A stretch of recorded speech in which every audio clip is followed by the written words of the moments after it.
হাবিব সাল্লাল্লাহু আলাইহি ওয়াসাল্লাম তার অনেকগুলো মুজিজা ছিল, সমস্ত নবীদের মুজিজা ছিল। দাউদ আলাইহিস সালাম লোহাকে শুধুমাত্র হাতে নিয়ে ধরতেন আর লোহা গলে নিচে থেকে পড়ে যেত। উনি একজন কর্মকার ছিলেন। লোহার সমস্ত যন্ত্রপাতি সর্বপ্রথম পৃথিবীর জমিনে দাউদ আলাইহিস সালাম নির্মাণ করেছিলেন। সুলাইমান আলাইহিস সালাম তখতার উপরে বসতেন, উড়ে যেতেন। ঈসা আলাইহিস সালাম মুসা আলাইহিস সালামের লাঠি ছিল। ক্বালা ইয়া আসা হাদা, ক্বালা ইয়া আসায়া, এটা কি? বলে আমার হাতে লাঠি। বলে এটাকে কি করো? আল্লাহ বলেন এটার উপরে ভর দিয়ে আমি দাঁড়িয়ে থাকি, এটা দিয়ে আমি বকরি চড়াই, বিভিন্ন রকমের প্রয়োজনীয় কাজ করি। আল্লাহ সুবহানাহু ওয়া তাআলা মুসার লাঠিকে মাটিতে নিক্ষেপ করো, সাপ হয়ে গেল। মাটিতে জমিনের উপরে নিক্ষেপ করো, আজদাহা সাপ হয়ে ফিরাউনের জাদুকরদের সাপ খেয়ে নিয়েছিল।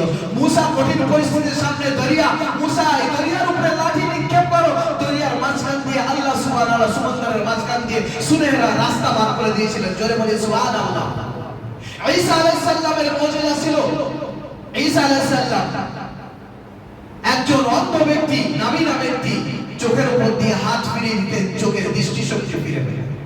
মৃত্যু কবরে ইসমিল্লাহ, কবরে যেমন উঠে দাঁড়াও, কবরে মৃত্যু ব্যক্তি উঠে দাঁড়িয়ে কথা বলতো। ঈসা আলাইহিস সালাম চলে গেছেন, মুজিজা চলে গেছে।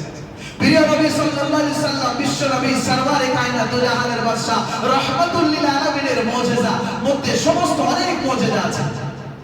আল্লাহর হাবিব চাঁদকে বলেছিলেন, চাঁদ তোমার যদি মালিক আল্লাহ হয়, আমার যদি মালিক আল্লাহ হয়, আমার নাম যদি আল্লাহর নামের সাথে লা ইলাহা ইল্লাল্লাহ মুহাম্মাদুর রাসূলুল্লাহ হয়, আমার নামটা যদি শাহাদা কালেমার মধ্যে আশহাদু আল্লা ইলাহা ইল্লাল্লাহ ওয়া আশহাদু আন্না মুহাম্মাদান আবদুহু ওয়া রাসূলুহু হয়, চাঁদ তুমি মাঝখান দিয়ে ডিগল দিয়ে টুকরো হয়ে দেখাও, গোটা জগৎবাসীকে আমি মুহাম্মাদুর রাসূলুল্লাহ, সত্য নবী, সত্য নবী, আখির নবী, শ্রেষ্ঠ নবী, সাইয়্যিদুল আম্বিয়া, আমি এটা প্রমাণ করতে চাই তোমার মাঝখান দিয়ে ডিগল দিয়ে। কিয়ামত পর্যন্ত যারাই চাঁদে গেছে বা দুনিয়ার জমিন থেকে চাঁদকে দেখবে, চাঁদের সেই নিশানা আজও বরকরার আছে। একবার জোরে বলি সুবহানাল্লাহ।